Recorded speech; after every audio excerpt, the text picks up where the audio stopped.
안녕하세요. 최우식 노즐입성형외과 대표원장 최우식입니다. 오늘 시간에는 인중 축소와 인중골 성형에 대해서 알아보도록 할 텐데요. 세대에 따라서 20대와 30대 그리고 60대 이상의 노년층에서 어떤 효과를 보이는지에 대해서 간략히 리뷰해 보도록 하겠습니다.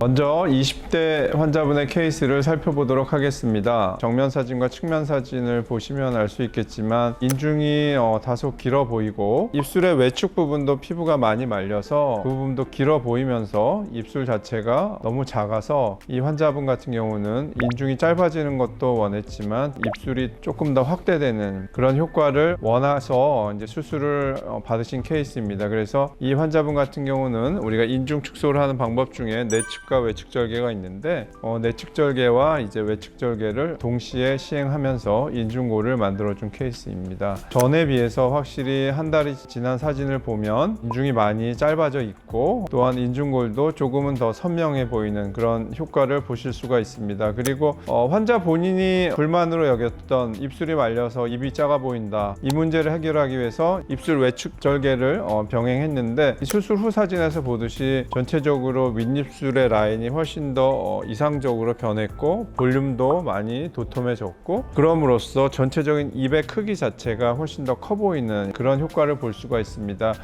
그래서 환자분들 중에 특히 젊은 환자들 중에서 입이 커 보이는 수술이 없냐 이제 이런 질문을 하는 환자분들 간혹 계신데요. 입이 작아 보이는 경우가 입술 위에 이 피부가 너무 많이 말려 있어서 그런 경우가 많아서 이 환자분과 같이 외측 절개만 해줘도 입이 훨씬 커 보이는 그런 효과를 얻을 수가 있습니다. 20대 환자들이 인중 축소를 받으려는 이유는 여러 가지가 있는데요. 20대 환자들도 인중 축소를 받았을 때 가장 특징적인 효과를 정리한다면 귀여운 그런 인상으로의 변화가 가능하고 또한 얼굴형 자체가 이 중안면부가 긴 환자들 같은 경우는 양악 수술을 하지 않더라도 중안면부가 짧아 보이는 그런 시각적인 효과를 얻을 수가 있습니다. 입이 작아 보인다든지 아니면 입술이 조금 더 두꺼워졌으면 좋겠다든지 이런 효과를 기대하고 인중 축소를 받고자 하는 환자분들이 있으시고 인중 축소의 내측 그리고 케이스에 따라서 외측 절개 방법을 통해서 그러한 효과를 얼마든지 얻을 수 있다고 말씀드릴 수 있겠습니다. 그리고 이것은 5개월이 지난 모습인데요. 1개월 때보다는 붓기가 많이 빠졌지만 수술 전에 비해서 입술 모양이 훨씬 더 자연스럽고 1개월 차와 이 5개월 차를 비교했을 때 코 밑에 내측 절개 흉터나 아니면 외측의 흉터 자체도 시간이 감에 따라 훨씬 더 여려지는 그런 모습을 볼 수가 있고요. 대개 환자분들이 흉터 걱정을 가장 많이 하는데요. 인중 축소를 받으시면서 보통 한 3개월 정도 지나면 크게 눈에 띄지 않는 것이 흉터의 경과 과정의 어떤 평균치라고 말씀드릴 수 있겠습니다. 다음은 30대 환자분의 케이스를 살펴볼 텐데요. 30대 환자분들 같은 경우도 인중 축소 수술을 받는 이유는 조금 더 어려 보이고 세련돼 보이고자 하는 그런 목표와 얼굴이 길어 보이는 경우, 특히 중안면부가 긴 환자분 같은 경우 중안면부가 짧아 보이기 위해서 인중 축소를 받는 경우가 많은데요. 수술 후 6일째 사진인데요. 6일째밖에 안 됐기 때문에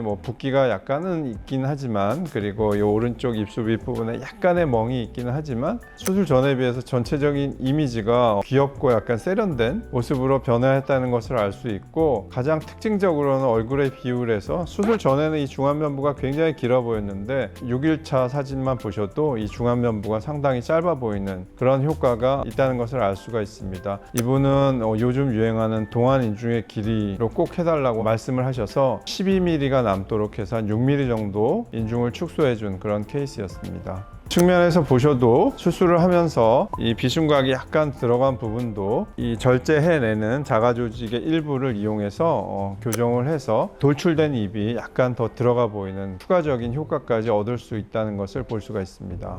다음은 60대가 넘으신 중년에서의 인중 축소에 대해서 살펴보도록 할 텐데요. 20, 30대에게도 이 인중 축소는 아주 간단하면서도 효과가 굉장히 좋은 수술이지만 사실은 60대, 70대 이 나이가 좀 많이 드신 분들한테는 훨씬 더 효과가 좋은 수술이라고 보통 그렇게 설명을 드립니다. 연세가 많으신 분들은 인중 축소를 하는 이유가 미적으로 어떤 비율, 얼굴이 짧아 보이고 이런 것도 있지만 1차적으로는 나이가 들면 인중이 길어지고 입술이 아래로 이렇게 말리면서 기능적으로도 이렇게 윗입술을 들어 올리려면 조금 불편해 하시는 분들이 많습니다. 특히 70대 환자들에게서 그런 경우가 많은데요. 이런 문제를 해결하기 위해서 1차적으로는 인중 축소를 받으시려고 하는 경우가 많고요. 또한 이 인중 축소 자체가 다른 수술보다도 간단하지만 어려 보이는 이 동안의 효과가 상당히 좋은 그런 수술이기 때문에 동안 효과를 기대하면서 또한 수술을 하시는 분들이 많이 계십니다. 그래서 이 환자분 같은 경우는 수술하고 5일째인데요. 인중이 훨씬 많이 짧아졌고 아직 붓기가 있기는 하지만 훨씬 더 젊어 보이는 그런 효과를 얻을 수가 있습니다. 그리고 이 외측절개를 병행한 케이스인데요. 입술도 도톰해지면서 본인이 컴플레인했던 입이 작아 보이는 것이 훨씬 더 커 보이는 그런 효과를 보실 수가 있습니다. 연령대에 따라서 나름의 효과들이 있다고 이렇게 설명을 드렸고, 공통의 효과라고 말씀드릴 수 있는 것은 동안 효과가 있는 수술이고요. 또한 중안면부가 긴 환자들에게 있어서는 뭐 연령에 관계없이 중안면부가 많이 짧아 보이는 그런 좋은 시각적 효과를 가질 수 있는 그런 수술이라고 말씀드리고 싶습니다. 네, 오늘 영상이 도움이 되셨다면 좋아요와 구독 부탁드리겠습니다. 저희 병원의 수술 전후 케이스가 궁금하신 분들은 여기를 눌러주시면 되겠습니다.